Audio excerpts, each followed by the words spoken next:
out your league, I'm out your zone, bitch. Tell it shout and leave me alone, bitch. Rolling dollar on my own shit. Alright, and we live. Welcome to this episode of the Home Field Advantage Podcast. This is Kevin. What's up, G? What's going on, man? Alright, so check this out. We just got finished watching the NFL draft.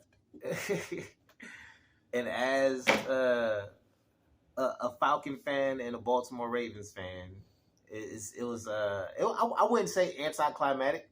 It was terrible. It was I'd say it was interesting. The Falcons selected your boy Drake to get Drake more money. Yeah, they drafted a Notre Dame safety that's coming off a leg injury as a short arm center. And Hollywood Brown is gone. So the Ravens traded Hollywood Brown for a number 23 pick, and then traded the number 23 pick for a number 25 pick. It was interesting. They got the pick in the fourth round too, but yeah, it is. Maybe they got a plan. I don't see it, but whatever. Here's our pick, Tyler Linderbaum. Yeah, you see old girl in the background with the 50-50 raffle sign. I think that's ironic because like niggas is definitely gambling on these niggas ain't. But the thing about your boy Lindenbaum, how you pronounce his name, that I've said a couple times already. Best center in the draft. Yeah. Got it. Understood. We needed a lineman. Was this nigga on anybody's board in the first round? No. Probably not. They was using certain intangibles against him. The fact that he had short arms. But I mean.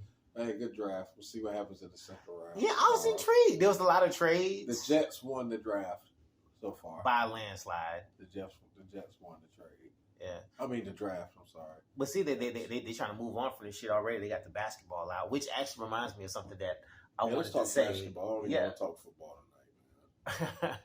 So I've actually watched very little professional basketball this year, at least men's, right? I didn't watch any. I just started watching the playoffs. Okay, cool. So we essentially in the same boat. Ja Morant won Most Improved Player. That's stupid. It was wild. People Jordan are pissed. Jordan Poole was the most improved player, coming from third team G League last year to starting for an injured Steph Curry for the Warriors. He improved in every statistical category. Ja Morant regressed in a couple categories and won Most Improved Player. Really? Like rebounds or a little stupid shit like that. Or whatever. Okay. Yeah, because I know his points increased dramatically. He was an MVP candidate. You can't be an MVP candidate and Most Improved Player. And that's what people were saying. They were like, dog. I think it does, though. How? Because my thing is, there's always room for improvement, right? So even though Ja Morant was already a star, like the jump between last year and this year, I think we're looking at it from a perspective of, since he was already a star, he didn't have too much further to go. The Memphis Grizzlies were 20-2 without him this year. I mean, yeah. But you know what I'm saying, like he's still, and I think he kind of feels similar because he gave his trophy to Desmond Bain. There's no how did he improve more than Jordan Poole?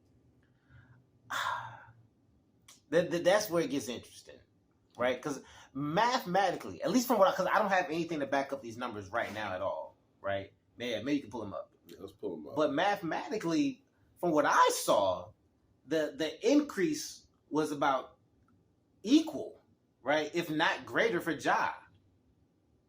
Now, Ja, even when he's not on that team, is the leader of that team. No doubt. Right? But Jordan Poole has the luxury of playing alongside Steph Curry and Andrew Wiggins. That's why Josh should be an MVP candidate because he's playing with less. So how are you the most improved by being a star? If that's the case, LeBron should win most improved when he led the NBA in assists, or Durant because he took the sorry ass Brooklyn team basically this year and made it to the playoffs. Yeah, but I think how does that not count? because I don't know. I don't know if there's any significant increase in their numbers while doing this. Let's see here. Okay, he improved in scoring. He was ninth in the league in scoring. His three went from 30% to 34%, and his 2-point went from 49 to 53. Does it show like significantly the difference between his points per game? He won Player of the Week twice.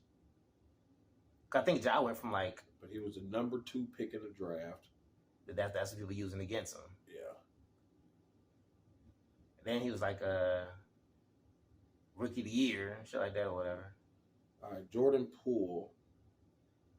This year, he went from 18.5 points a game from 12.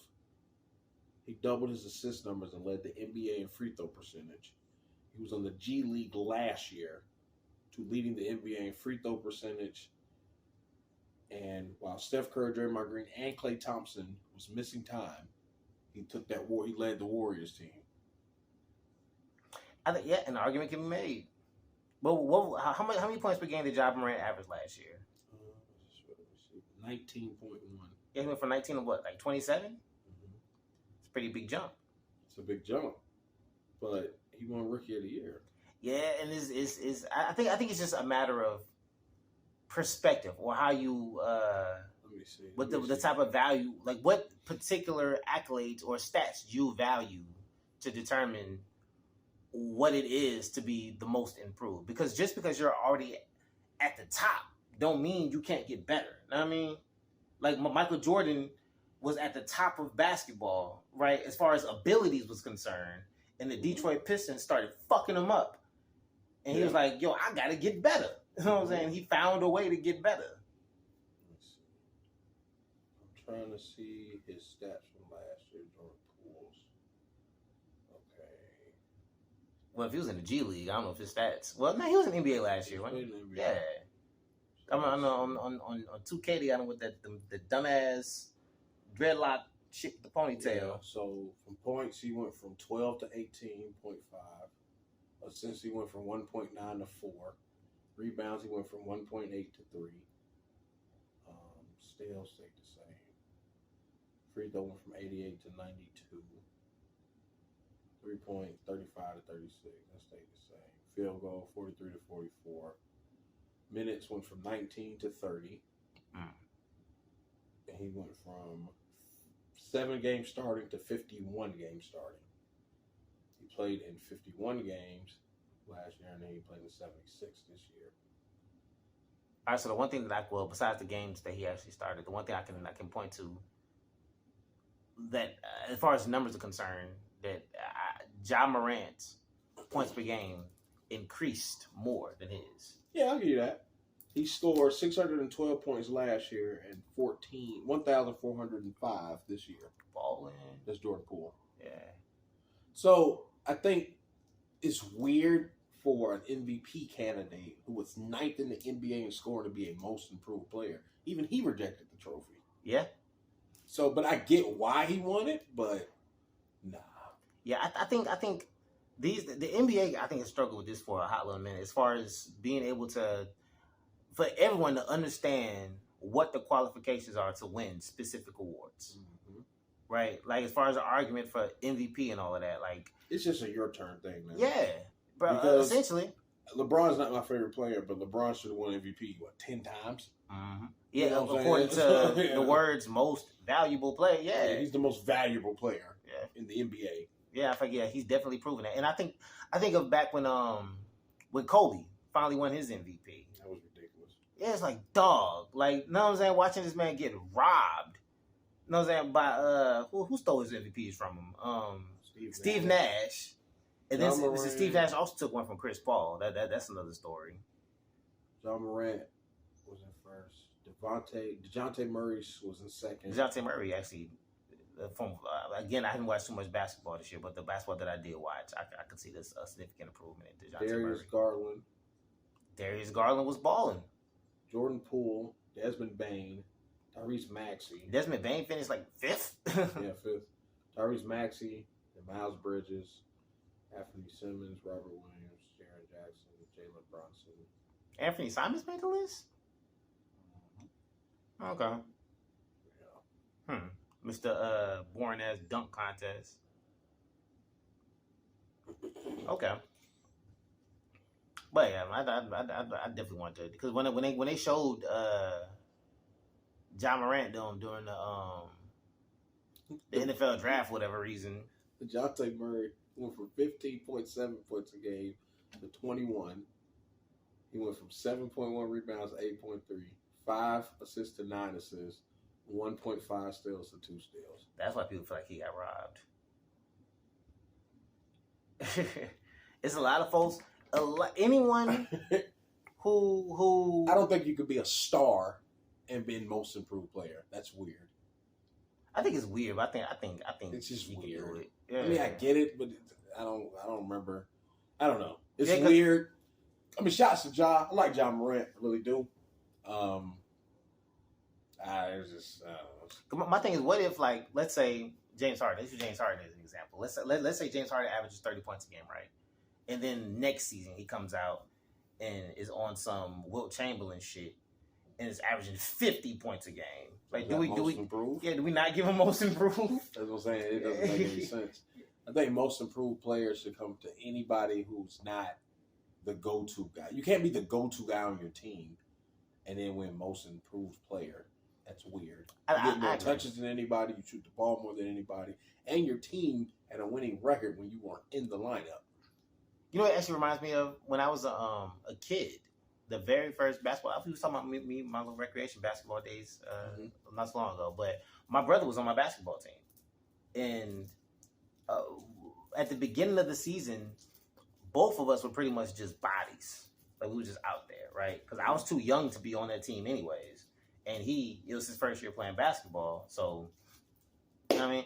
But by the end of that season, he was competing, right? When we got to the championship, he scored our first 6 points. Like shit got real. He was balling. Yeah. You know what I'm saying? So, when it was all said and done, when we had our award ceremony at the Golden Corral, you know, he received a certificate for being the team's most improved player. And that made sense, because it was a kid who wasn't contributing much, who by the end of the season was contributing. Yeah. So it's like, from that point, it's like, I agree. And even with, you know, me coaching my recreation team, like, if I were to give out that type of superlative, first, the only superlatives that I give out the most consistent player award. I don't give out an MVP. That makes sense. Or, it's like, who's the kid who from day one till now I could always rely on? And I told Javante before the season, I was like, I refuse to give it to you. Absolutely refuse. That's your son. Yeah, exactly. You know what I'm saying? So you just know it's not because I don't think you deserve this award, but it's because you're my kid. Right? If I give it to you, it's going to look a certain way. Yeah. You know what I'm saying? But if I did give out a most improved player, it'd probably be for the kid who struggled, right? Who became a better basketball player. Overcame adversity and then became Yeah. go-to guy. Yeah, so with that being like Jordan said, Poole. Yeah. But I could definitely understand the argument. I understand why they gave it to Ja, though. Yeah. I get it statistically, and then it's a vote, and they like it's just whatever they voted. And Jordan Poole didn't finish in the top 3, but everyone that finished above him is not playing anymore. Yeah. And I'm not. And the Warriors are playing now a lot due to Jordan Poole. That's real. A lot. Steph was out. Draymond was out. Clay just came back. Yeah. Well, maybe next year he'll improve some more. Now they're gonna regress. So that's one topic. How do you feel about the Nets losing? Were you shocked? Ooh, no. I wasn't shocked either. No. I was not shocked. I was happy. Like, and I'm not some Brooklyn Nets hater. I'm not a fan of Kevin Durant. I like his clapbacks. I love them shits. Like, when Kevin Durant get pissed off at the fans on social media and shit. You saw what he did to Charles? I did. Now, and that's what I find interesting. Because Kill Charles. I don't know because Charles Barkley made the comment that, you know, you can't call yourself a champion if you're not driving the bus, right? Pretty much not really poking fun at him, but Kevin Durant's championships came from the Golden State Warriors, and he wasn't. Well, he was still easy money sniper, but he wasn't. The Warriors is Steph Curry's team, regardless of who the hell is on it. It's Steph Curry's team. They won without him, but they won against LeBron without Kyrie and Kevin Love. Kyrie played in that first game, dropped 22, and was hurt. He got hurt in the fourth quarter? Yeah, I think, or third quarter. It was like that. And they beat him because LeBron had Dellavedova and all that. So then the next year, LeBron came back from the 3-1. We ain't gonna talk about Draymond. He came back. So then they cried and got Durant. That's what they say. Draymond cried and got Durant. It was a very unfair team. The only reason why I don't fault the Warriors is because Klay Thompson's the 11th pick, Steph Curry's 7th, Draymond's 2nd round. They've developed, they became who they are, and they added one guy by getting rid of Harrison Barnes. That's all they did. And people hated it for it because it was the Warriors. Any other spot who signs with somebody or they get a big, it's no problem. So I understand that they hated it because it was the Warriors. That's exactly why I hated it. But that's not fair.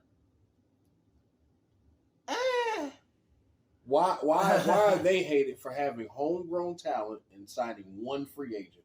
Well, nah. See, I didn't hate the Warriors. I hated Kevin Durant. Kevin Durant's no longer part of the Warriors. It's go Warriors now. Know what I mean? Like, I'm not a Warriors fan. I mean, but you gotta think Kevin Durant had to put up with Westbrook for years. And people nowadays are so delusioned by the triple-double. They think it's the ultimate stat. And we saw Westbrook with the lights on him. We saw him on TV every night. And he looked horrible. So the Lakers? Yes. That was a bad situation, man. Number one, LeBron pushed for Westbrook. Very true. Because LeBron has an ego. I can win with this guy. You know it. They should have got Buddy Hield. They should have got DeRozan. They'd probably still be playing right now. However,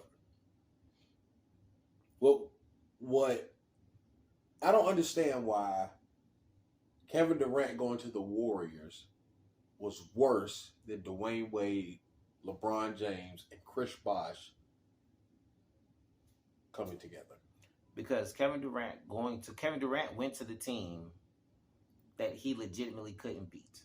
Okay. He went to the team that he had on the ropes 3-1 and lost ultimately. Yeah, he lost. Right?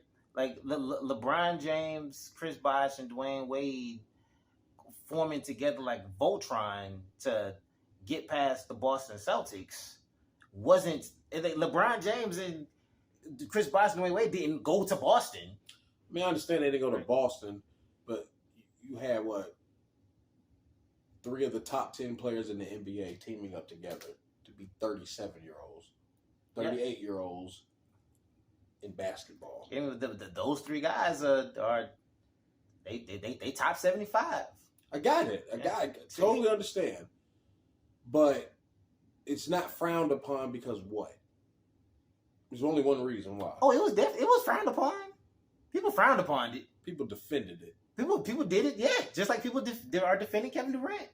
I just feel if the one thing LeBron brought to the NBA, I hated that. Like the hated Big the Three Heat Miami. team. Yeah, I hated that shit. I thought it was a cop out, and I don't understand how LeBron it's okay. It's okay that you did that. I understand. I don't know, bro. I think we got different recollections of history. What you mean? Because I remember not 1, not 2, not 3. Yeah, I remember that. 4. And he counted the 7. Still get killed for he counted the 7, and then the first finals he got outscored by a bench player. Yeah, that happened. So I understand you want to play with your friend. I understand that, but the same hate Durant got, no matter the circumstances, this team beat you, whatever. If Durant's frowned upon, LeBron should be frowned upon. LeBron, from what I remember, outside of the people who support LeBron, like I have a friend in South Carolina. I'm not gonna put his name out there, right? Mm-hmm. But this man, when LeBron was first drafted, right, had never played a game in the NBA. Went out and bought this man's jersey, right? the second LeBron went to Miami, immediately bought the LeBron Miami jersey. So it's like, okay, boom. Like you're not even a Cavaliers fan. Like you are a LeBron fan. Wherever LeBron goes, you with the shits. Yeah. Right? You know what I'm saying? You sip the Kool-Aid before you ever saw this man dunk a basketball. Mm-hmm. Right? Those people are the people who no matter what LeBron does, they support him. Yeah, but as a competitor, as someone who's played the game of basketball at some level, right? I wasn't LeBron, you know what I'm saying? But to have a competitive bone in my body, like to look at what he did while with the Miami Heat, it was like, like this is weak, right? It is weak. But what Kevin Durant did, right?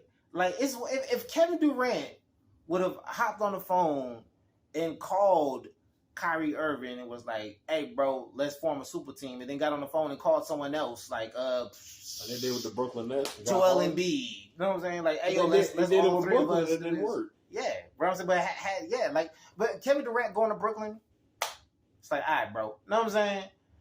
Like, good luck over there. But Kevin Durant going to the team that beat him is like, bro, I just couldn't. Like, when I was a kid, like, we played, we had there was a kid on our team named Orlando. I'll say his name because fuck him. Like, I don't know this nigga. I ain't seen him since I was 12, right? You know what I'm saying? But Orlando was our running back, and he was nice. That nigga was nice, right? First round of the playoffs, we played against Gresham. We had them on the ropes. Second half, they wore us down. They had more kids than us. We was playing on both sides of the ball. We couldn't keep up, right? Mm-hmm. You know, the next year, Orlando's playing for Gresham, right? So as a team, we was like, yo, fuck that nigga. Like, you know, they're like dog. I can understand that, but okay. If Orlando struggled with a team that was undermanned, why is he faulted for putting himself in a better situation? Nobody faulted Kevin Durant, Ray Allen, and Paul Pierce teaming together because they were old. It was a last hurrah for them. LeBron was in his prime. He was 25 years old. Dwayne Wade had just won a championship in 2006. And Chris Bosh was the face of a franchise in Toronto. All in their primes, teaming up together in their primes, taking pay cuts to play together. It's okay. They got to get past the 30-year-old Celtics, the old man Celtics.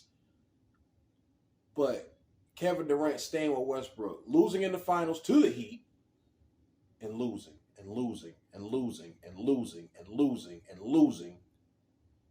Said, man, I want a break. I'm going to do a LeBron thing, player movement. That's the big thing LeBron preaches, player movement, letting players control their own destiny. And then when Durant does the exact same thing that LeBron does, he's crucified for it. It wasn't the exact same thing, though. He went to a super team, a team that puts him in a better position to win. Right, but he went to the team that he couldn't beat. That's cool. And LeBron teamed up with people because he couldn't beat the Celtics. That's two different things.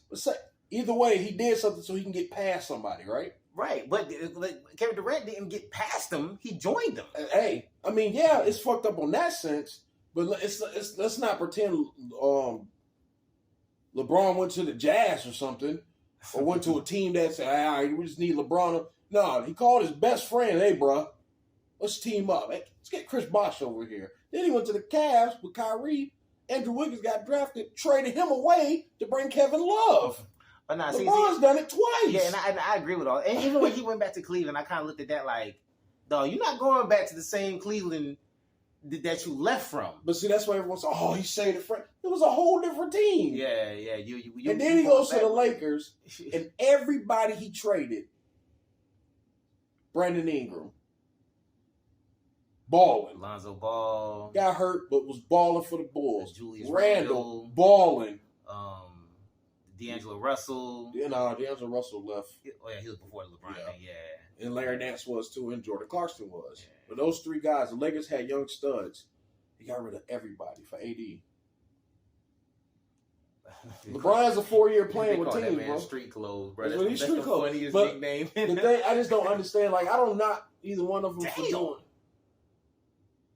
Did Chris Paul just go 14 for 33 points? Jesus Christ. Got the Pelicans up out of there. But hey, you know what I'm saying? Hey, but he did it to beat the Warriors. It's not like he kept running into the Warriors and losing to them. I can see if they 4 years straight the Warriors beat Durant. Yeah, it was one series. My thing though is they just imagine, right? Okay, LeBron, Chris Bosh, Dwayne Wade came together to get past the Celtics, right? Would you say that would be the same thing as LeBron leaving Cleveland? It's not the same. The Celtics? No, it's not the same. No. But either way, they were both snake moves. Very much so. Very much so. Yeah, and no matter how you carve the ham is carved. It's the same shit. You might cut it this way, I might cut it this way. Yeah, it's a different circumstance. He beat the team. He joined the team that he didn't beat. Got it. I understand that. But when KG got hurt, LeBron couldn't beat Orlando to meet Kobe in the finals. Yeah. So what was the excuse then?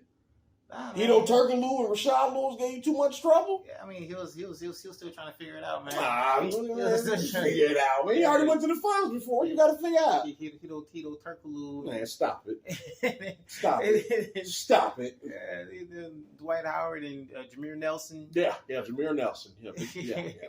Huge problem. Yeah. I mean, Dwight was it ain't like he Dwight now. Like it was a different Dwight. Yeah, gotcha. That was something to deal with. I mean, that's Kobe, bro.